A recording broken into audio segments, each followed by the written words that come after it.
पुरख निर्भव निर्वैर अकाल मूरत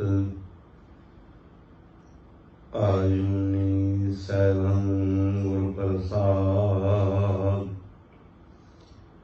ज्ञानंजन गुरु दिया अज्ञान अंधेर विनाश हर कृपा ते संत भेटिया नानक मन प्रगास जेता जियो पिंड सब तेरा तू अंतरजामी पुरख भगवान दर्शन दास कहे जान नानक जेहा तुम करा है तेहा हम करी वख्यान दया करो बसो मान आए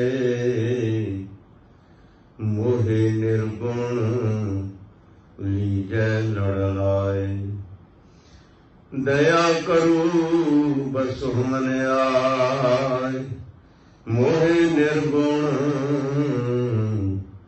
लीजै लड़ लाए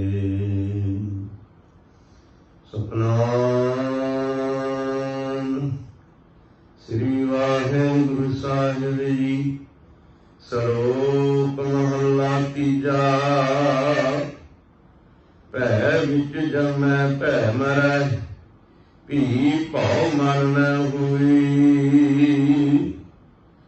नानक भै विच जे मरै सहंदा आया सोए भै विच जमै भै मरै भी भाव मन न होए नानक भै विच जे मरै सहंदा आया सोए। वाहिगुरु जी का खालसा वाहिगुरु जी की फतेह। शतर चौर करते आवक दसमों पातशाही के स्वरूप हाजरा योग जाहिरा योग जुगो जुग अटाला श्री गुरु ग्रंथ साहिब महाराज सतगुरु सच्चे पातशाह जी के पावन पवित्र दरबार विखे सुभाईमान गुरु रूप गुरु स्वरूप सत संगी जना भाई फतेह जय वाहिगुरु जी का खालसा वाहिगुरु जी की फतेह। मानयोग सत संगी जन जो कि कितने समय तो जुगो जुग अटाला श्री गुरु ग्रंथ साहिब महाराज जी के दूसरे राग माझ राग की वार दा लड़ीवार विचार करद है।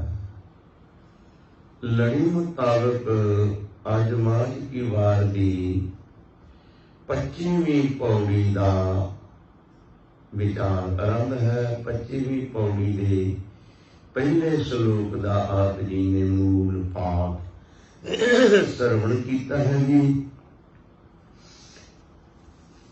इस श्लोक के अंदर सतगुरु सच्चे पातशाह जी के पावन पवित्र उपदेश बख्शिश करते हैं।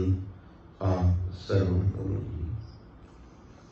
श्लोक महला तीजा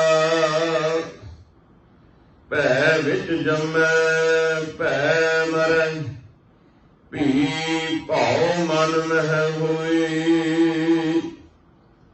नानक भै विच जे मरै सहंदा सोई। श्लोक महला तीजा। धन गुरु अमरदास महाराज सतगुरु जी फरमान करते हैं भै विच जमै भै मरै भी भाव मन न होए। ये इंसान दुनिया के भै दे अंदर जन्म लैंदा ते भय दे अंदर ही मर जाता है।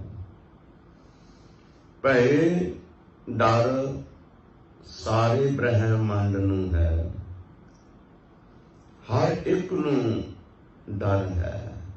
डर तो रहित कोई देवी देवता, कोई मनुख मात्र कोई नहीं है। जे इंसान नूं कहो ते इंसान भी सदा भय दे अंदर रहिंदा है, डर दे अंदर रहिंदा है। बच्चे नूं डर है कि मैं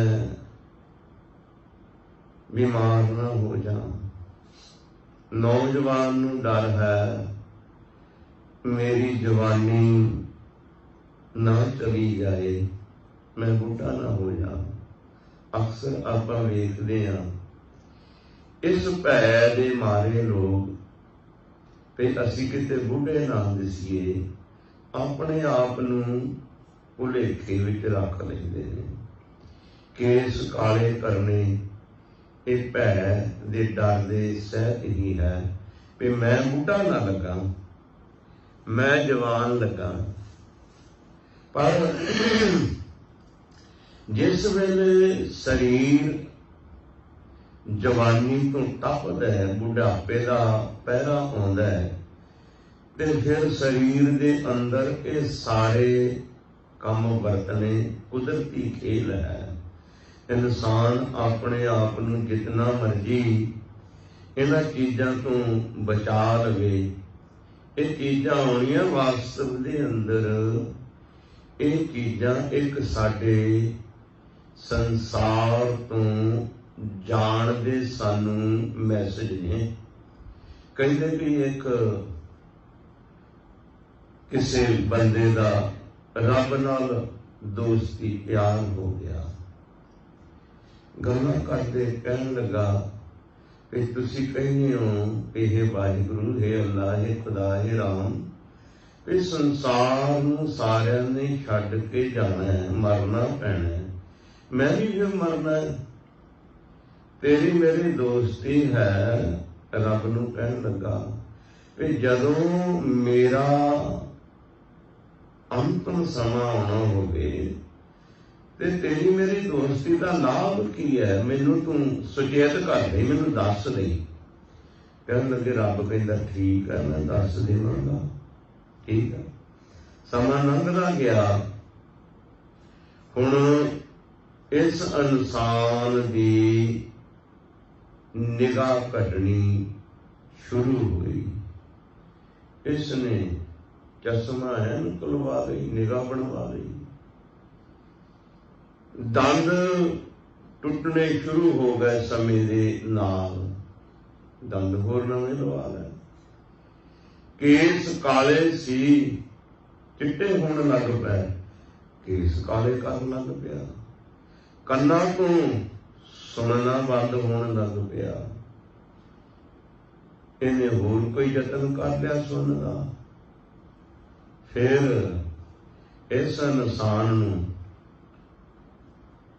कहंदे पई गोडे चलणों हट गए। ये इंसान परवाह ही नहीं की। ऐसा समा आ गया कि इहदा एंड का समा आ गया, मौत आके कोल खड़ी हो गई। ये रब नूं कहन लगा तेरी मेरी दोस्ती चंगी है, मैं ते क्या सी कि जदों मेरा एंड समा आवे ते मैनू दस दें। ते रब कहन लगा भलिया मैं तो तेनू बड़ी वारी दस्या, तू सुचेत ही नहीं होया। कहंदा कदों दस्या? कहंदा केस चिट्टे हो जाने, मैं तेनू ये सुचेत करन दी एक चिट्ठी दित्ती सी भी तेरे केस हुण चिट्टे हो रहे ने, बुढ़ेपा आउण दिया, सुचेत हो जा। तू केसां नूं काले करके अपने मन नूं धोखा देण लग पिया भी मैं ते हाले जवान ही हां। फिर तेरी निगाह घटण दी मैं चिट्ठी पाई कि हुण तेरी निगाह शरीर जवाब देई जांदा है, फिर भी तू कोई परवाह नहीं की। कन्नां तो सुनना हटिया, फिर भी तू कोई परवाह नहीं की। फिर तेरे दंद निकल गए। मैं तेनू क्या हुण ही सुचेत हो जा, वेख दंद निकल गए। तू फिर कोई परवाह नहीं की। फिर तेरे गोडे लत्तां दुखण लग पईयां। भी ये तेनू आखिरी मैसेज है हुण भी तू हुण मौत वाल नूं तुरिया जा रहा। तू कोई भी मेरी गल दी तू केयर नहीं की। मैं तो तेनू दसिया ते हुण ते तेनू आउणा ही पैना। सो ये संसार जिहड़ा है ये सब भै दे अंदर है। जवान नूं भै है बुढ़ा ना हो जावां, बुढ़े नूं भै है किते मौत ना आ जावे, अमीर नूं भै है किते लुटिया पुटिया ना जावां, कोई माया ना खोड़ जावे, फलाना मेरे इन्ने पैसे ना मार लवे। मेरे वर्गे गरीब नूं भै है दोपहर नूं रोटी मिली, रात नूं भी कोई साधन बनेगा कि नहीं। सब भै दे अंदर है। जिहड़ा रिश्त पुष्ट वेखण नूं लगदा है भी इंसान कहंदा भी इहनूं ते कोई भै नहीं होना, कोई डर नहीं होना, कोई फिक्र नहीं होना, उसनूं अंदरूनी फिक्र कई हो जाते हैं। शरीर तंदुरुस्त है, वर्जिश करदा है, भजिया नसिया फिरदा है, पर जे उहनूं पुछ लो कि तैनूं कोई दुख तकलीफ हो, कहंदा मेरे वर्गा दुखी कोई नहीं। मैं कई बारी ऐसे इंसान इत्थे वेखे ने करोड़ां अरबां रुपया के मालक ने, पर रोटी टाइम सिर खानी नसीब नहीं, टाइम सिर सौना नसीब नहीं, परिवार दे विच बैठना नसीब नहीं। परिवार विच बैठ के कदे परिवार दे नाल सारे दे नाल मिल के नहीं बहिंदे, मिल के नहीं खांदे, मिल के गल नहीं करदे। बस क्या करना फिर पैसे नूं। जे इतना जीवन दे अंदर सब कुछ होवे, मसलन यह है कि इंसान दो रोटियां नहीं ते तीन खा लेगा, तीन नहीं ते चार खा के कह देगा बस बई पेट भर गया, हुण मैं होर रोटी नहीं खानी, बस बस होर नहीं मैं खा सकता। कोई कहे लै बई तू तेन $250 तेन डॉलर दे देने, $400 दे देने, तू 4 रोटियां 4 होर खा लै। वो कहता भावें 400 की बजाय 2000 दे दे, मैं मरना थोड़ी है, और मेरे पेट च जाती है, मैं किवें खावां, होर नहीं मैं खा सकता। जिन्ना मर्जी लालच दे दो नहीं खा सकता। पर कदे माया की तृष्णा ना पेट भरिया, माया ना कदे रजिया। जे 10 है कहता 20 बन, 20 है 50 बन, 50 है तो 100 बन, 100 है 1000 है, 1000 बन गया कहते लख बने, लख बने करोड़ बने, करोड़ बने कहता अरबा खरबा बन गए, अरबा खरबा बन गए कहता हुण राज भाग ही मिल जाए। पेट भरदा ही नहीं। अग का कदे पेट भरिया? अग नूं सारे ब्रह्मांड की लकड़ी पा दो, किते कवेगी भी अग मैं रज गई, होर ना पाओ, नहीं कभी भी। जिवें अग का पेट नहीं भरदा, तृष्णा का पेट भी नहीं भरदा, इंसान की भुख जाती नहीं। सो ये इंसान जिहड़ा है, हर इंसान डर दे अंदर है। डर पै धरत आकाश निखतरा, सिर ऊपर अमर करारा, पौन पानी वै संतर डर पै, डर पै इंद्र विचारा। एका निर्भव बात बनी, सुर सुखिया सुर सदा सुहेला, जो गुर मिल गाए गुणी। केवल ते केवल ओही सुखी है जो गुरु दे नाल मिल के रब दे गुण गायन करदा है। जिसनूं ये ज्ञान हो गया है भई मेरे नाल सिर्फ मेरे अच्छे कर्म कीते हुए ही जाने ने, होर कुछ माया धन किसी परिवार के बंदे ने नहीं जाना। जिसनूं ये ज्ञान हो गया है, रब की बंदगी करदा है, उसदे गुण गायन करदा है, ਉਹੀ ਸੁਖੀ ਹੈ, ਬਾਕੀ ਇਸ ਸੰਸਾਰ ਤੇ ਸਭ ਦੁਖੀ ਹਨ। ਤੋ ਹਜ਼ੂਰ ਕਹਿੰਦੇ ਭੈ ਵਿੱਚ ਜੰਮੈ ਭੈ ਮਰੈ, ਭੀ ਭਉ ਮਨ ਮੈਂ ਹੋਏ। ਪਰ ਹਜ਼ੂਰ ਕਹਿੰਦੇ ਨਾਨਕ ਭੈ ਵਿੱਚ ਜੇ ਮਰੈ, ਸਹਿਲਾ ਆਇਆ ਸੋਏ। ਜੇ ਦੁਨੀਆ ਦੇ ਭਾਉ ਨੂੰ ਭੈ ਨੂੰ ਛੱਡ ਦੇਵੇ ਤੇ ਰੱਬ ਦਾ ਭੈ ਹੋ ਜਾਵੇ, ਰੱਬ ਦੇ ਭੈ ਅੰਦਰ ਰਵੇ, ਰੱਬ ਦੇ ਡਰ ਅੰਦਰ ਰਵੇ, ਤੇ ਐਸੇ ਇਨਸਾਨ ਦਾ ਜੀਵਨ ਸੰਸਾਰ ਤੇ ਆਇਆ ਸਫਲ ਹੋ ਜਾਂਦਾ ਹੈ। ਦੁਨੀਆ ਦੇ ਭੈ ਜਿਹੜੇ ਨੇ ਇਹ ਜੀਵਨ ਨੂੰ ਬਰਬਾਦ ਕਰ ਦਿੰਦੇ ਨੇ। ਮਾਇਆ ਦਾ ਭੈ, ਪਦਾਰਥਾਂ ਦਾ, ਪਰਿਵਾਰ ਦਾ, ਸੰਸਾਰ ਦਾ ਭੈ, ਸਰੀਰ ਦਾ ਭੈ, ਇਹ ਜੀਵਨ ਬਰਬਾਦ ਕਰ ਦਿੰਦਾ ਹੈ। ਪਰ ਪਰਮੇਸ਼ਵਰ ਦਾ ਜਿਹੜਾ ਭੈ ਹੈ, ਇਸ ਭੈ ਦੇ ਨਾਲ ਜੀਵਨ ਸਫਲ ਹੋ ਜਾਂਦਾ ਹੈ ਇਨਸਾਨ ਦਾ। ਤੋ ਹਜ਼ੂਰ ਕਹਿੰਦੇ ਨਾਨਕ ਭੈ ਵਿੱਚ ਜੇ ਮਰੈ, ਪਰਮੇਸ਼ਵਰ ਦੇ ਭੈ ਵਿੱਚ ਜੇ ਆਪਣਾ ਇਹ ਦੁਨਿਆਵੀ ਪੱਖ ਤੋਂ ਆਪਣੇ ਆਪ ਨੂੰ ਖਤਮ ਕਰਕੇ ਭਾਵ ਅਮਲੀ ਜੀਵਨ ਜੀ ਉਠੇ। ਅਮਲੀ ਜੀਵਨ ਹੀ ਅਸਲੀ ਜੀਵਨ ਹੈ, ਆਤਮਿਕ ਜੀਵਨ ਹੀ ਅਸਲੀ ਜੀਵਨ ਹੈ। ਜਿਸ ਇਨਸਾਨ ਦਾ ਆਤਮਿਕ ਜੀਵਨ ਨਹੀਂ, ਅਮਲੀ ਜੀਵਨ ਨਹੀਂ, ਉਹ ਤੇ ਜਿਉਂਦਾ ਹੀ ਮਰਿਆਂ ਦੇ ਬਰਾਬਰ ਹੈ। ਜਗਤ ਗੁਰੂ ਬਾਬਾ ਜੀ ਕਹਿੰਦੇ ਨੇ, ਆਖਾਂ ਜੀਵਾਂ ਵਿਸਰੈ ਮਰ ਜਾਉ। ਵਾਹਿਗੁਰੂ ਜੇ ਮੈਂ ਤੈਨੂੰ ਆਖਦਾ, ਜੇ ਤੇਰੇ ਮੈਂ ਡਰ ਵਿੱਚ ਰਹਿਣਾ, ਜੇ ਤੇਰੇ ਮੈਂ ਯਾਦ ਵਿੱਚ ਰਹਿਣਾ, ਤੈਨੂੰ ਮੈਂ ਯਾਦ ਕਰਦਾ ਤੇ ਮੈਂ ਆਪਣੇ ਆਪ ਨੂੰ ਜਿਉਂਦਾ ਸਮਝਦਾ।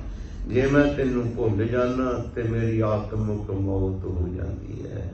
ਜਿਹੜੇ ਇਨਸਾਨ ਸਰੀਰ ਵਿੱਚ ਰਹਿੰਦਿਆਂ ਹੀ ਪਰਮੇਸ਼ਵਰ ਦੇ ਭੈ ਤੋਂ, ਭਾਵ ਤੋਂ ਦੂਰ ਹੋ ਗਏ, ਉਹਨਾਂ ਦਾ ਜਿਉਂਦਿਆਂ ਜੀਵਨ ਹੀ ਬਰਬਾਦ ਹੋ ਜਾਂਦਾ ਹੈ। ਉਹਨਾਂ ਦਾ ਜੀਵਨ ਸਫਲ ਹੁੰਦਾ ਹੈ ਜਿਹੜੇ ਰੱਬ ਦੇ ਭੈ ਵਿੱਚ ਰਹਿਣ, ਸਦਾ ਹੀ ਪਰਮੇਸ਼ਵਰ ਦੇ ਪਿਆਰ ਬੰਦਗੀ ਵਿੱਚ ਰਹਿਣ। ਤੋਂ ਅੱਗੇ ਹਜ਼ੂਰ ਫਰਮਾਨ ਕਰਦੇ ਹਨ, ਮਹੱਲਾ ਤੀਜਾ। ਭੈਣ ਜੀਵੈ ਬਹੁਤ ਬਹੁਤ, ਖੁਸ਼ੀਆਂ ਖੁਸ਼ੀ ਕਮਾਏ। ਇਹ ਇਨਸਾਨ ਭੈਣ ਜੀਵੈ ਬਹੁਤ ਬਹੁਤ, ਰੱਬ ਦੇ ਭੈ ਨੂੰ ਭੁੱਲ ਕੇ ਬਹੁਤ ਲੰਬਾ 100 ਸਾਲ ਦੀ ਉਮਰ ਬਤੀਤ ਕੀਤੀ, ਬੜੀਆਂ ਖੁਸ਼ੀਆਂ ਮਾਣੀਆਂ, ਬੜੇ ਰੰਗ ਦੇਖੇ, ਬੜੇ ਆਨੰਦ ਮਾਣੇ, ਬੜੀ ਉਮਰ ਲੰਬੀ ਮਾਣੀ, ਪਰ ਪਰਮੇਸ਼ਵਰ ਦੇ ਭੈ ਨੂੰ ਭੁੱਲ ਗਿਆ, ਪਰਮੇਸ਼ਵਰ ਦੀ ਬੰਦਗੀ ਨੂੰ ਭੁੱਲ ਗਿਆ। ਇਹ ਵੀ ਭੁੱਲ ਗਿਆ ਕੋਈ ਮੈਨੂੰ ਸੰਸਾਰ ਤੇ ਭੇਜਣ ਵਾਲਾ ਹੈ ਤੇ ਜਿਸ ਦੇ ਕੋਲ ਮੈਂ ਫੇਰ ਜਾਣਾ ਹੈ। ਇਹ ਗੱਲ ਨੂੰ ਭੁੱਲ ਗਿਆ। ਸਾਰਾ ਜੀਵਨ ਮੌਜ ਮਸਤੀ ਦੇ ਵਿੱਚ ਹੀ ਕੱਟਿਆ, ਰੱਬ ਨੂੰ ਭੁੱਲ ਗਿਆ। ਤੋ ਐਸੇ ਜੀਵਨ ਦਾ, ਐਸੇ ਜੀਵ ਦਾ ਜੀਵਨ ਨਾ, ਧੰਨ ਗੁਰੂ ਸੱਚੇ ਪਾਤਸ਼ਾਹ ਜੀ ਕੀ ਕਹਿੰਦੇ ਨੇ, ਕਹਿੰਦੇ ਐਸੇ ਜੀਵਨ ਦਾ, ਜੀਵ ਦਾ ਜੀਵਨ ਭੈਵਣ ਜੀਵਨ ਜੇ ਮਰੈ, ਮੋਹ ਕਾਲੇ ਉੱਠ ਜਾਏ। ਪਰਮੇਸ਼ਵਰ ਦੇ ਭੈ ਤੋਂ ਬਗੈਰ ਇਸਨੇ ਭੈਵਣ, ਨਾਨਕ ਭੈਵਣ ਜੇ ਮਰੈ। ਜੇ ਪਰਮੇਸ਼ਵਰ ਦੇ ਭੈ ਤੋਂ ਬਗੈਰ ਬੜੀਆਂ ਖੁਸ਼ੀਆਂ ਮਾਣੀਆਂ, ਬੜਾ ਜੀਵਨ ਲੰਬਾ ਬਤੀਤ ਕੀਤਾ, ਰੱਬ ਦਾ ਮਨ ਵਿੱਚ ਭਾਉ ਆਇਆ ਹੀ ਨਹੀਂ, ਬੰਦਗੀ ਆਈ ਨਹੀਂ, ਰੱਬ ਦੀ ਯਾਦ ਨਹੀਂ ਆਈ, ਤੇ ਮੋਹ ਕਾਲ ਉੱਠ ਜਾਏ। ਇਸ ਸੰਸਾਰ ਤੋਂ ਕਾਲਖ ਖੱਟ ਕੇ ਚਲੇ ਗਿਆ, ਕੁਝ ਖੱਟਿਆ ਨਹੀਂ। ਇਸ ਤਰ੍ਹਾਂ ਦੇ ਸੰਸਾਰ ਦੇ ਉੱਤੇ ਜੀਵ ਅਨੰਤ ਕਾਲ ਤੋਂ ਕਰੋੜਾਂ ਅਰਬਾਂ ਖਰਬਾਂ ਆਉਂਦੇ ਨੇ, ਜਿਹੜੇ ਸੰਸਾਰ ਨੂੰ ਛੱਡ ਕੇ ਚਲੇ ਜਾਂਦੇ ਨੇ, ਬੜੀ ਬੜੀ ਉਮਰ ਭੋਗਦੇ ਨੇ, ਕੋਈ ਯਾਦ ਨਹੀਂ ਕਰਦਾ, ਕਿਤੇ ਉਹਨਾਂ ਦੀ ਗਿਣਤੀ ਨਹੀਂ। ਜਿਹੜੇ ਰੱਬ ਨੂੰ ਭੁੱਲੇ ਹੋਏ ਨੇ, ਅਰਬਾਂ ਖਰਬਾਂ ਅਣਗਿਣਤ ਅਸੰਖ ਜੀਵ ਅਨੰਤ ਕਾਲ ਤੋਂ ਸੰਸਾਰ ਤੇ ਆ ਰਹੇ ਨੇ, ਚਲੇ ਜਾਂਦੇ ਨੇ। पर ਜਿਹੜੇ ਰੱਬ ਦੀ ਬੰਦਗੀ ਵਿੱਚ, ਰੱਬ ਦੇ ਭੈ ਵਿੱਚ, ਪਿਆਰ ਵਿੱਚ ਰਹਿੰਦੇ ਨੇ, ਉਹਨਾਂ ਦਾ ਸੰਸਾਰ ਤੇ ਆਇਆ ਸਫਲ ਗਿਣਤੀ 'ਚ। ਜਿਹੜੇ ਰੱਬ ਨੂੰ ਭੁੱਲ ਕੇ ਭਾਵੇਂ ਕਿੰਨਾ ਲੰਬਾ ਜੀਵਨ ਬਤੀਤ ਕੀਤਾ, ਜੀਵਨ ਦੇ ਵਿੱਚ ਬੜੀਆਂ ਖੁਸ਼ੀਆਂ ਆਨੰਦ ਮਾਣੇ, ਪਰ ਮੋਹ ਕਾਲੇ ਉੱਠ ਜਾਏ, ਕਾਲਖ ਖੱਟ ਕੇ ਇਸ ਸੰਸਾਰ ਤੋਂ ਚਲਿਆ ਗਿਆ। ਤੋ ਅੱਗੇ ਹਜ਼ੂਰ ਪੌੜੀ ਕੀ ਫਰਮਾਉਂਦੇ ਨੇ? ਪੌੜੀ ਸਤਿਗੁਰੂ ਹੋਈ ਦਿਆਲ, ਤਾਂ ਸਰਦਾ ਪੂਰੀਐ। ਜੇ ਕਿਤੇ ਸਤਿਗੁਰੂ ਜੀਵ ਤੇ ਦਿਆਲ ਹੋ ਜਾਣ, ਕਿਰਪਾ ਕਰ ਦੇਣ, ਬਖਸ਼ਿਸ਼ ਕਰ ਦੇਣ, ਤਾਂ ਸਰਦਾ ਪੂਰੀ ਹੈ। ਇਸ ਇਨਸਾਨ ਦੀ ਪਰਮੇਸ਼ਵਰ ਦੇ ਉੱਤੇ ਸ਼ਰਧਾ ਭਾਵਨਾ ਪੂਰਨ ਤੌਰ ਤੇ ਬਣ ਜਾਂਦੀ, ਪਰਪੱਕ ਹੋ ਜਾਂਦੀ ਹੈ ਕਿ ਕੋਈ ਪਰਮੇਸ਼ਵਰ ਹੈ, ਕੋਈ ਨਿਰੰਕਾਰ ਹੈ, ਜਿਸ ਨੇ ਮੈਨੂੰ ਸੰਸਾਰ ਤੇ ਭੇਜਿਆ, ਜੋ ਸੰਸਾਰ ਨੂੰ ਚਲਾ ਰਿਹਾ ਹੈ, ਜੋ ਬ੍ਰਹਿਮੰਡ ਨੂੰ ਸਾਰੇ ਨੂੰ ਚਲਾ ਰਿਹਾ ਹੈ, ਉਹ ਕੋਈ ਵਾਹਿਗੁਰੂ ਹੈ। ਜਦੋਂ ਇਹ ਜੀਵ ਨੂੰ ਯਕੀਨ ਹੋ ਜਾਵੇ, ਇਹ ਸ਼ਰਧਾ ਵੱਧ ਜਾਵੇ, ਹਜ਼ੂਰ ਕਹਿੰਦੇ ਸਤਿਗੁਰੂ ਹੋਏ ਦਿਆਲ ਤਾਂ ਸ਼ਰਧਾ ਪੂਰੀ ਹੈ। ਸਤਿਗੁਰੂ ਦਿਆਲ ਹੋ ਜਾਣ ਤਾਂ ਸ਼ਰਧਾ ਪੂਰਨ ਹੋ ਜਾਂਦੀ, ਭਾਵ ਪੂਰਨ ਤੌਰ ਤੇ ਵਿਸ਼ਵਾਸ ਬਣ ਜਾਂਦਾ ਹੈ। ਤੇ ਹਜ਼ੂਰ ਕੀ ਕਹਿੰਦੇ ਨੇ? ਕਹਿੰਦੇ ਨੇ ਸਤਿਗੁਰੂ ਹੋਏ ਦਿਆਲ, ਨਾ ਕਬਹੂ ਝੂਰੀਐ। ਜਦੋਂ ਗੁਰੂ ਪੂਰੇ ਤੇ ਯਕੀਨ ਬਣ ਜਾਂਦਾ ਹੈ, ਸਤਿਗੁਰੂ ਕਿਰਪਾ ਕਰ ਦੇਣ, ਸਤਿਗੁਰੂ ਜੀਵ ਤੇ ਦਿਆਲ ਹੋ ਜਾਣ, ਨਾ ਕਬਹੂ ਝੂਰੀਐ। ਐਸੀ ਆਤਮਾ ਝੂਰਦੀ ਨਹੀਂ, ਪਰਮੇਸ਼ਵਰ ਦੇ ਨਾਲ ਗਿਲੇ ਸ਼ਿਕਵੇ ਨਹੀਂ ਕੱਢਦੀ, ਮਿਹਣੇ ਨਹੀਂ ਮਾਰਦੀ। ਕਿਉਂ?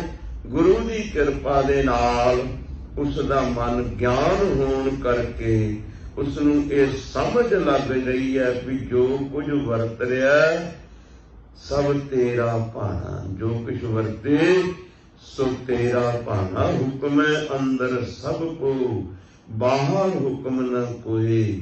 ਉਹਦੇ ਹੁਕਮ ਅੰਦਰ ਹੀ ਸਭ ਕੁਝ ਵਰਤ ਰਿਹਾ। ਕਰੇ ਕਰਾਵੇ ਆਪੇ ਆਪ, ਮਾਨੁਖ ਕੈ ਕਿਛ ਨਾਹੀ ਹਾਥ। ਉਸ ਨੂੰ ਇਹ ਯਕੀਨ ਹੋ ਜਾਂਦਾ ਵੀ ਜੋ ਉਹ ਕਰ ਰਿਹਾ ਉਹਦੇ ਹੁਕਮ ਅੰਦਰ ਹੀ ਹੋ ਰਿਹਾ। ਉਹ ਕਦੇ ਝੂਰਦਾ ਨਹੀਂ, ਕਦੇ ਫਿਕਰਮੰਦ ਨਹੀਂ ਹੁੰਦਾ, ਕਦੇ ਪਰਮੇਸ਼ਵਰ ਨੂੰ ਮਿਹਣੇ ਆਦਿਕ ਗਿਲੇ ਸ਼ਿਕਵੇ ਨਹੀਂ ਦਿੰਦਾ, ਉਹ ਪ੍ਰਸੰਨ ਹੀ ਰਹਿੰਦਾ ਹੈ। ਸਤਿਗੁਰੂ ਹੋਈ ਦਿਆਲ, ਤਾਂ ਦੁੱਖ ਨਾ ਜਾਣੀਐ। ਜਿਸ ਦੇ ਉੱਤੇ ਸਤਿਗੁਰੂ ਦਿਆਲ ਹੋ ਜਾਣ, ਉਹ ਫਿਰ ਦੁੱਖ ਨੂੰ ਦੁੱਖ ਨਹੀਂ ਮੰਨਦਾ। ਉਹ ਤੇ ਦੁੱਖ ਨੂੰ ਕਹਿੰਦਾ ਦੁੱਖ ਦਾਰੂ, ਸੁਖ ਰੋਗ ਹੈ।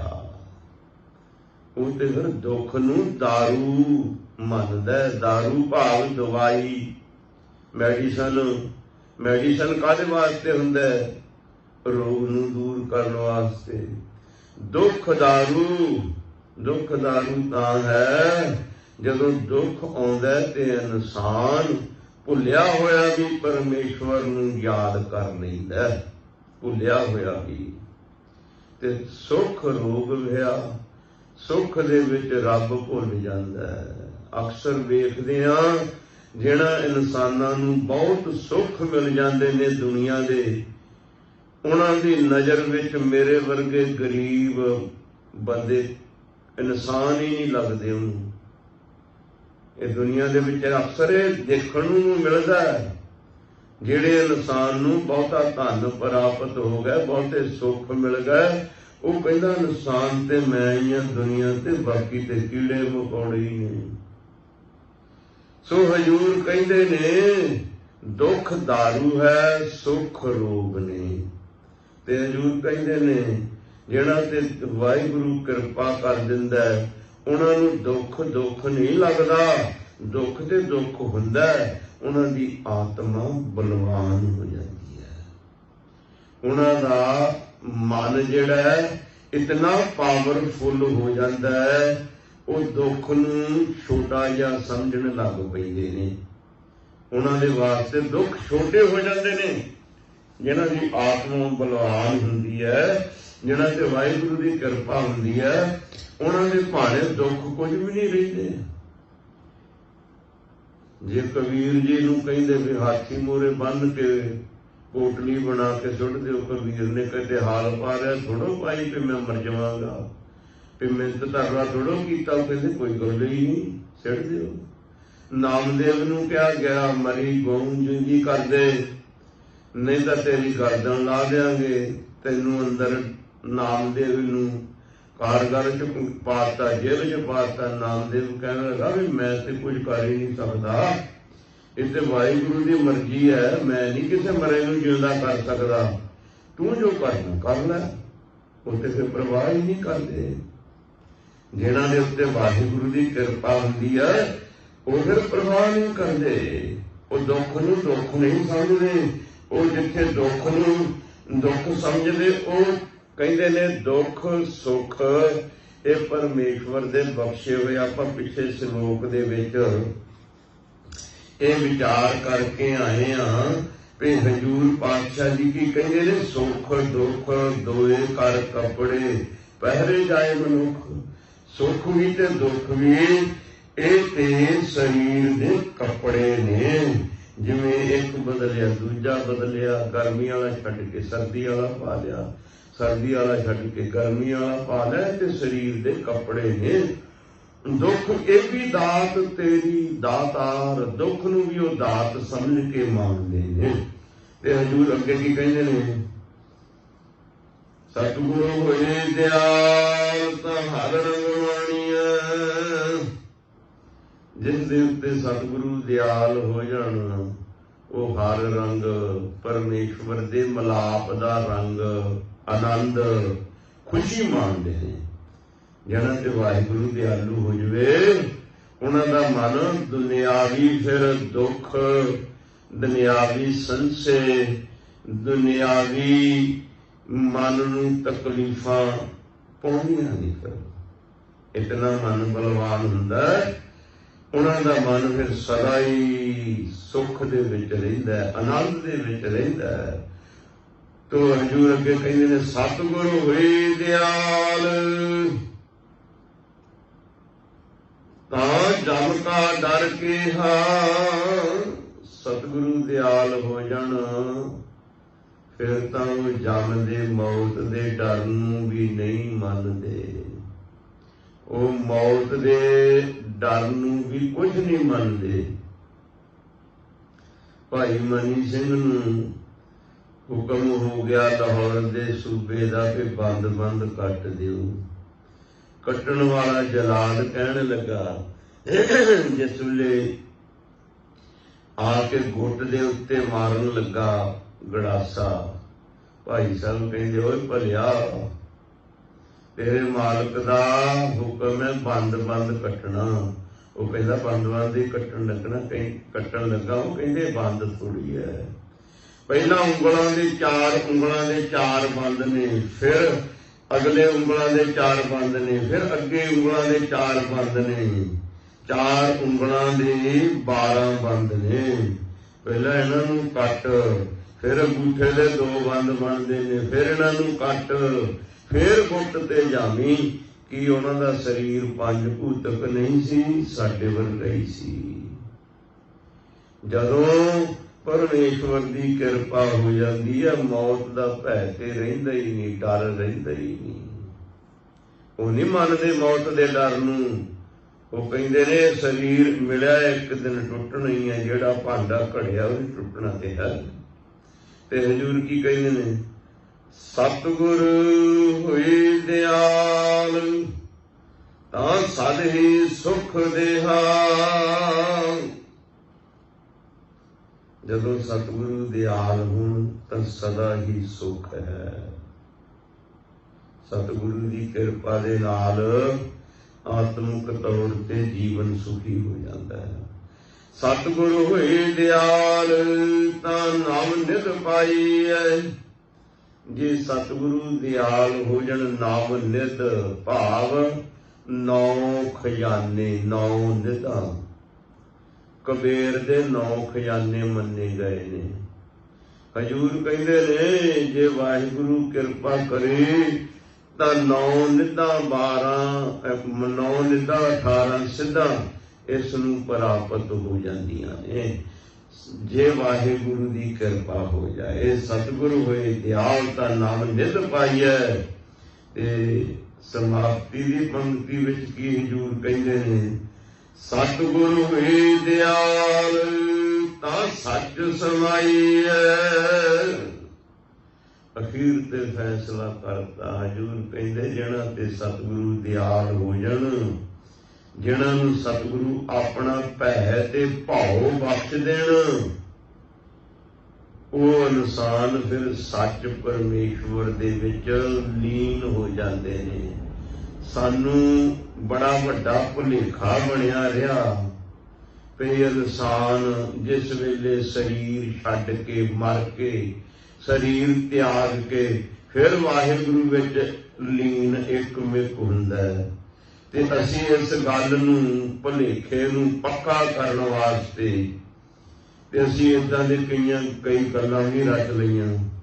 ਕੋਈ ਮਰ ਜਾਂਦਾ ਤੇ ਪਤਾ ਕੀ ਕਹਿੰਦੇ ਨੇ, ਪੂਰਾ ਹੋ ਗਿਆ। ਉਹ ਭਲਿਆ ਪੂਰਾ ਕਿੱਥੋਂ ਹੋ ਗਿਆ? ਜਿਹੜਾ ਜਿਉਂਦਿਆਂ ਨਹੀਂ ਪੂਰਾ ਹੋਇਆ, ਮਰ ਕੇ ਪੂਰਾ ਕਿਵੇਂ ਹੋ ਗਿਆ? ਨਹੀਂ, ਜਿਹੜਾ ਜਿਉਂਦਾ ਨਹੀਂ ਰੱਬ ਦੇ ਨਾਲ ਮਿਲਿਆ, ਜਿਹੜੇ ਸਰੀਰ ਵਿੱਚ ਰਹਿੰਦਿਆਂ ਨਹੀਂ ਪਰਮੇਸ਼ਵਰ ਦੇ ਨਾਲ ਆਤਮਾ ਇੱਕਮਿਕ ਹੋਈ, ਮਰ ਕੇ ਕਿੱਥੋਂ ਹੋ ਜਾਏਗੀ? ਕਦੇ ਕਿਸੇ ਨੇ ਮਰੇ ਨੇ ਆ ਕੇ ਦੱਸਿਆ ਵੀ ਮੈਂ ਨਿਰੰਕਾਰ ਦੇ ਵਿੱਚ ਲੀਨ ਹੋ ਗਿਆ? ਨਹੀਂ ਭਾਈ, ਜਿਹੜਾ ਜਿਉਂਦੇ ਸਰੀਰ ਦੇ ਵਿੱਚ ਹੀ ਰਹਿੰਦਿਆਂ ਹੋਇਆਂ ਨਿਰੰਕਾਰ ਦੇ ਵਿੱਚ ਲੀਨ ਹੋ ਗਿਆ, ਸਮਝ ਲਓ ਸਰੀਰ ਛੱਡਣ ਤੋਂ ਬਾਅਦ ਵੀ ਉਹ ਲੀਨ ਹੋ ਜਾਏਗਾ ਪਰਮੇਸ਼ਵਰ ਚ। ਜਿਹੜਾ ਸਰੀਰ ਦੇ ਵਿੱਚ ਰਹਿੰਦਿਆਂ ਹੀ ਪੂਰਾ ਹੋ ਗਿਆ, ਹਰ ਇੱਕ ਗੱਲ ਦੇ ਵਿੱਚ ਪੂਰਾ ਹੈ, ਉਹ ਮਰ ਕੇ ਵੀ ਪੂਰਾ ਹੀ ਰਹੇਗਾ। ਜਿਹੜਾ ਜੀਵਨ ਦੇ ਵਿੱਚ ਹੀ ਸਰੀਰ ਵਿੱਚ ਰਹਿੰਦੇ ਹੀ ਅਧੂਰਾ ਹੈ, ਉਹ ਮਰ ਕੇ ਕਿੱਥੇ ਪੂਰਾ ਹੋ ਜਾਏਗਾ? ਇਹ ਤੇ ਮਨ ਨੂੰ ਭੁਲੇਖੇ ਦੇਣ ਵਾਲੀਆਂ ਗੱਲਾਂ ਹੈ। ਅਸੀਂ ਲੋਕਾਂ ਨੇ ਏਦਾਂ ਦੀਆਂ ਬਹੁਤ ਗੱਲਾਂ ਬਣਾਈਆਂ, ਜਿਵੇਂ ਕਹਿ ਲਓ ਬਈ ਕੋਈ ਰਾਤ ਸ਼ਾਮ ਨੂੰ ਜਾਂ ਦੁਪਹਿਰ ਨੂੰ ਮੰਗਤਾ ਆ ਗਿਆ, ਆ ਮੈਨੂੰ ਰੋਟੀ ਦੇ ਦਿਓ, ਭੁੱਖ ਲੱਗੀ। ਉਹ ਭਾਈ ਵੱਧ ਗਈਆਂ ਰੋਟੀਆਂ, ਤੇ ਵੱਧ ਗਈਆਂ ਤੇ ਦੋ ਦੇ ਦੇ ਉਹਨੂੰ, ਪਰ ਵੱਧ ਗਈਆਂ ਦਾ ਮਤਲਬ ਕੀ ਵੀ ਖਤਮ ਹੋ ਗਈਆਂ, ਵੱਧ ਗਈਆਂ ਖਤਮ ਹੋ ਗਈਆਂ। ਅਸੀਂ ਕੁਝ ਐਸੇ ਨਾਂ ਰੱਖੇ ਨੇ, ਜਿਵੇਂ ਕਿਸੇ ਨੇ ਬੱਤੀ ਬੁਝਾਉਣੀ ਹੈ ਰਾਤ ਨੂੰ, ਉਹ ਕਹਿੰਦਾ ਜਰਾ ਬੱਤੀ ਵਧਾ ਦੇ। ਵਧਾਉਣ ਦਾ ਮਤਲਬ ਤਾਂ ਹੁੰਦਾ ਵੀ ਹੋਰ ਚਾਨਣ ਤੇਜ਼ ਕਰ ਦੇ, ਉਹਦਾ ਮਤਲਬ ਵਧਾਉਣਾ ਕਿ ਤੂੰ ਇਹਨੂੰ ਬੰਦ ਕਰ ਦੇ। ਕੋਈ ਦੁਕਾਨ ਹੈ, ਉਹ ਕਹਿੰਦਾ ਜੀ ਮੈਂ ਦੁਕਾਨ ਵਧਾਉਣ ਲੱਗਾ, ਫਿਰ ਤੇ ਦੁਕਾਨ ਹੋਰ ਖੁੱਲ੍ਹੀ ਹੋਣੀ ਚਾਹੀਦੀ ਹੈ, ਸਮਾਨ ਇਹ 'ਚ ਹੋਰ ਪੈਣਾ ਚਾਹੀਦਾ। ਨਹੀਂ, ਉਹਦਾ ਮਤਲਬ ਦੁਕਾਨ ਬੰਦ ਕਰਨ ਲੱਗਿਆ। ਅਸੀਂ ਏਦਾਂ ਦੀਆਂ ਭੁਲੇਖੇ ਵਾਲੀਆਂ ਗੱਲਾਂ ਮਨ ਦੇ ਵਿੱਚ ਬਹੁਤ ਬਣਾਈਆਂ ਹੋਈਆਂ ਨੇ। ਗੰਦੀਆਂ ਮੰਦੀਆਂ ਚੀਜ਼ਾਂ ਖਾਣ ਵਾਲਿਆਂ ਨੇ, ਜਿਸ ਤਰ੍ਹਾਂ ਤੁਸੀਂ ਤੰਬਾਕੂ ਖਾਣ ਵਾਲੇ ਵੇਖਦੇ ਆ ਨਾ, ਉਹਨਾਂ ਨੇ ਉਹਦਾ ਨਾਂ ਪਤਾ ਕੀ ਰੱਖਿਆ? ਜਰਦਾ ਤੇ ਹੁੰਦਾ ਜਿਹੜੇ ਚਾਵਲ ਹੁੰਦੇ ਨੇ, ਉਹਦੇ ਵਿੱਚ ਜੈਲੋ ਪੀਲਾ ਜਿਹਾ ਰੰਗ ਪਾ ਕੇ, ਮਿੱਠਾ ਪਾ ਕੇ, ਘਿਓ ਪਾ ਕੇ ਉਹਨੂੰ ਜਰਦਾ ਕਹਿੰਦੇ ਨੇ, ਤੇ ਉਹ ਸਵਾਹ ਫੇਰ ਵੀ ਜਰਦਾ ਬਣਾਈ ਬੈਠੇ ਨੇ। ਅਸੀਂ ਆਪਣੇ ਆਪ ਨੂੰ ਭੁਲੇਖੇ 'ਚ ਰੱਖਣ ਵਾਸਤੇ ਏਦਾਂ ਦੀਆਂ ਚੀਜ਼ਾਂ ਦੇ ਨਾਮ ਰੱਖੇ ਨੇ। ਮਰ ਕੇ ਪੂਰਾ ਕਿੱਥੋਂ ਹੋਣਾ? ਜਿਹੜਾ ਜਿਉਂਦਾ ਨਹੀਂ ਪੂਰਾ ਹੋਇਆ। ਜਿਹੜੇ ਜਿਉਂਦੇ ਨੇ ਹੀ ਪਰਮੇਸ਼ਵਰ ਦੇ ਵਿੱਚ ਆਤਮਾ ਲੀਨ ਹੋ ਗਈ, ਇੱਕਮਿਕ ਹੋ ਗਈ, ਉਹ ਆਤਮਾ ਸਰੀਰ ਛੱਡਣ ਤੋਂ ਬਾਅਦ ਵੀ ਪਰਮੇਸ਼ਵਰ ਦੇ ਵਿੱਚ ਲੀਨ ਹੋ ਜਾਏਗੀ, ਇੱਕਮਿਕ ਹੋ ਜਾਏਗੀ। ਸੋ ਜਿਸ ਦੇ ਉੱਤੇ ਵਾਹਿਗੁਰੂ ਦੀ ਕਿਰਪਾ ਹੋਵੇ, ਬਖਸ਼ਿਸ਼ ਹੋਵੇ, ਜਿਹੜਾ ਇਸ ਗੱਲ ਨੂੰ ਸਮਝ ਜਾਏ, ਸਮਝ ਵੀ ਉਹਦੀ ਕਿਰਪਾ ਨਾਲ ਹੀ ਹੋਣੀ ਹੈ, ਜਿਹਦੇ ਤੇ ਰਹਿਮਤ ਹੋਣੀ, ਕਿਉਂਕਿ ਸਭ ਕੁਝ ਉਹਦੇ ਹੱਥ ਵੱਸ ਵਿੱਚ ਹੈ। ਸੋ ਜਿਹੜੇ ਨੂੰ ਇਨਸਾਨ ਨੂੰ ਇਹ ਗਿਆਨ ਹੋ ਜਾਏ ਵੀ ਜੋ ਕੁਝ ਹੋ ਰਿਹਾ ਉਸ ਦੇ ਹੁਕਮ ਅੰਦਰ ਹੋ ਰਿਹਾ, ਫਿਰ ਉਹ ਇਨਸਾਨ ਸਰੀਰ ਦੇ ਵਿੱਚ ਰਹਿੰਦਿਆਂ ਜਿਉਂਦੇ ਜੀ ਹੀ ਪਰਮੇਸ਼ਵਰ ਦੇ ਵਿੱਚ ਲੀਨ ਹੋ ਜਾਂਦਾ ਹੈ। ਗੁਰੂ ਗ੍ਰੰਥ ਸਾਹਿਬ ਜੀ ਜੀਵਨ ਮੁਕਤ ਨੂੰ ਹੀ ਤਰਜੀਹ ਦਿੰਦੇ ਨੇ, ਮਰਨ ਤੋਂ ਬਾਅਦ ਮੁਕਤੀ ਨਹੀਂ ਸਮਝਦੇ ਗੁਰੂ ਗ੍ਰੰਥ ਸਾਹਿਬ ਜੀ। ਗੁਰੂ ਗ੍ਰੰਥ ਸਾਹਿਬ ਜੀ ਕਹਿੰਦੇ ਮਰਨ ਮੁਕਤ ਕਹਿ ਨਾ ਪਾਈ, ਮਰਨ ਤੋਂ ਬਾਅਦ ਕਹਿੰਦੇ ਮੁਕਤੀ ਪਾਈ। ਕਿਸੇ ਨੇ ਦੱਸਿਆ? ਕੋਈ ਨਹੀਂ। ਜੀਵਨ ਮੁਕਤ ਸੋ ਆਖੀਐ ਮਰ ਜੀਵੈ ਮਰੀਆ, ਜੀਵਨ ਮੁਕਤ ਸੋ ਆਖੀਐ ਮਰ ਜੀਵੈ ਮਰੀਆ। ਹਜ਼ੂਰ ਕਹਿੰਦੇ ਜੀਵਨ ਮੁਕਤ ਉਹ ਹੁੰਦਾ ਜਿਹੜਾ ਦੁਨਿਆਵੀ ਪੱਖ ਤੋਂ, ਵਿਕਾਰਾਂ ਤੋਂ, ਦੁਨਿਆਵੀ ਧੰਦਿਆਂ ਤੋਂ ਆਪਣੇ ਆਪ ਨੂੰ ਜੁਦਾ ਕਰ ਲਵੇ। ਸੰਸਾਰ ਵਿੱਚ ਰਹਿੰਦਿਆਂ, ਪਰਿਵਾਰ ਵਿੱਚ ਰਹਿੰਦਿਆਂ, ਪਦਾਰਥਾਂ ਵਿੱਚ ਰਹਿੰਦਿਆਂ ਇਹਦੇ ਤੋਂ ਆਤਮਾ ਨੂੰ ਨਿਰਲੇਪ ਕਰ ਲਵੇ। ਇਹ ਮਰ ਜੀਵੈ ਮਰੀਆ ਹੈ। ਦੁਨੀਆ ਨੂੰ ਇੱਕ ਕਿਸਮ ਦਾ, ਪਦਾਰਥਾਂ ਨੂੰ, ਮਾਇਆ ਨੂੰ, ਆਪਣੇ ਮਨ ਨੂੰ ਖਤਮ ਕਰ ਲਿਆ। ਇਹ ਨਹੀਂ ਫਿਰ ਰੋਟੀ ਨਹੀਂ ਖਾਂਦਾ, ਕੱਪੜੇ ਨਹੀਂ ਪਹਿਨਦਾ, ਦੁਨੀਆ ਦੇ ਪਦਾਰਥ ਨਹੀਂ ਮਾਣਦਾ, ਮਾਣਦਾ ਸਭ ਕੁਝ, ਖਾਣਾ ਪੀਣਾ ਵੀ ਖਾਂਦਾ, ਵਧੀਆ ਕੱਪੜੇ ਵੀ ਪਾਉਂਦਾ, ਦੁਨੀਆ ਦੇ ਸਭ ਕੁਝ ਆਨੰਦ ਮਾਣਦਾ, ਪਰ ਮਨ ਕਰਕੇ ਇਹਨਾਂ ਤੋਂ ਜੁਦਾ ਹੋ ਗਿਆ, ਮਨ ਕਰਕੇ ਇਹਨਾਂ ਤੋਂ ਉੱਪਰ ਉੱਠ ਗਿਆ। ਉਹ ਮਰ ਜੀਵੈ ਮਰੀਆ, ਉਸਨੇ ਜੀਵਨ ਮੁਕਤ ਪ੍ਰਾਪਤ ਕਰ ਲਈ ਹੈ। ਸੋ ਭਾਈ ਜੀਵਨ ਮੁਕਤ ਨੂੰ ਤਰਜੀਹ ਹੈ। ਮਰ ਕੇ ਮਰਨ ਵਾਲੀ ਜਿਹੜੀ ਮੁਕਤੀ ਹੈ ਉਹ ਤੇ ਇੱਕ ਭੁਲੇਖਾ ਹੈ ਇਨਸਾਨ ਦਾ। ਸੋ ਵਾਹਿਗੁਰੂ ਦੇ ਵਿੱਚ ਜਿਹੜੇ ਜਿਉਂਦੇ ਜੀ ਹੀ ਉਸ ਵਿੱਚ ਸਮਾ ਗਏ, ਉਸ ਵਿੱਚ ਲੀਨ ਹੋ ਗਏ, ਉਹ ਸਰੀਰ ਛੱਡਣ ਤੋਂ ਬਾਅਦ ਵੀ ਉਸ ਵਿੱਚ ਲੀਨ ਹੁੰਦੇ ਨੇ। ਸੋ ਗੁਰੂ ਕਿਰਪਾ ਕਰਨ ਇਸ ਵਾਰ ਦੀਆਂ 2 ਪੌੜੀਆਂ ਹੋਰ ਰਹਿ ਗਈਆਂ ਨੇ, ਜਿਨ੍ਹਾਂ ਦਾ ਵਿਚਾਰ ਆਪਾਂ ਅਗਲੇ ਸਮੇਂ ਦੇ ਵਿੱਚ ਕਰਾਂਗੇ। ਸੋ ਇਤਨੇ ਕੁ ਲਫ਼ਜ਼ ਕਬੂਲ ਕਰਨੇ ਤੋਂ ਸ਼ੁਭਦੀ ਅਨੁਸਾਰ ਵਿਚਾਰਾਂ ਕਰਦਿਆਂ ਹੋਈਆਂ ਭੁੱਲਾਂ ਗਲਤੀਆਂ ਦੀ ਖਿਮਾ ਦੇ ਦੇਣੀ। ਅਗਲੀ ਪੌੜੀ ਦੇ ਵਿੱਚ ਸਲੋਕ ਦੇ ਅੰਦਰ ਸਤਿਗੁਰੂ ਜੀ ਕੀ ਫਰਮਾਨ ਕਰਦੇ ਨੇ, ਕੀ ਸਤਿਗੁਰੂ ਜੀ ਦਾ ਵਿਸ਼ਾ ਹੈ, ਕੀ ਟੌਪਿਕ ਤੇ ਗੱਲ ਕਰਦੇ ਨੇ, ਕੀ ਸਤਿਗੁਰੂ ਜੀ ਨੁਕਤਾ ਸੰਸਾਰ ਨੂੰ ਦੱਸਦੇ ਨੇ, ਇਹਦਾ ਆਪਾਂ ਵਿਚਾਰ ਅਗਲੇ ਸਮੇਂ ਦੇ ਵਿੱਚ ਕਰਾਂਗੇ। ਤੋ ਹੋਈਆਂ ਭੁੱਲਾਂ ਗਲਤੀਆਂ ਦੀ ਭਾਈ ਦੁਬਾਰਾ ਫਿਰ ਖਿਮਾ ਬਖਸ਼ ਦੇਣੀ। ਬੁਲਾਓ ਫਤਿਹ। ਵਾਹਿਗੁਰੂ ਜੀ ਕਾ ਖਾਲਸਾ, ਵਾਹਿਗੁਰੂ ਜੀ ਕੀ ਫਤਿਹ।